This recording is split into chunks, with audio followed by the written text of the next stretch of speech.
the concept of parallelism is very, very important when it comes to verbal ability. So we have over here the definition of parallelism. Parallelism is the use of components in a sentence that are grammatically the same or similar in their construction, sound, meaning, or meter.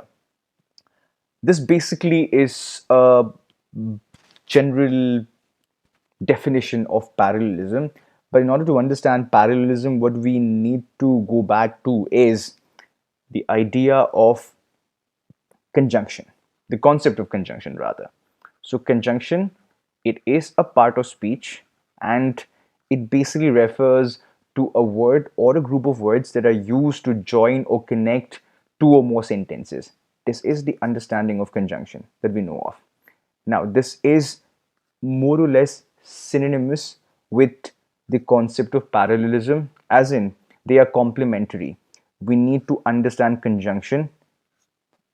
Basically, we need to have a clarity on the entire concept of conjunction in order to understand fully what parallelism is all about. So, talking about conjunction, before we get going with what parallelism is all about. So, we have a sentence over here: John and Diego are brilliant students. So, this particular sentence, this has a conjunction and. Now, the thing with conjunction is that if any sentence, I repeat, if any sentence has a conjunction, then definitely that sentence can be broken down into two or more constituents. Over here, this sentence, it has a conjunction, which means this sentence can be broken down into two sentences or two clauses. We have John is a brilliant student. This is the first clause. The second clause over here is Diego is a brilliant student.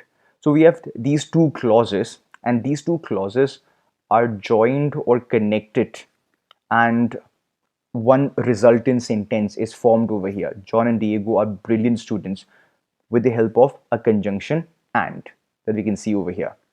All right. So this is something that we need to remember over here. Any sentence that has a conjunction can definitely be broken down into its constituent clauses.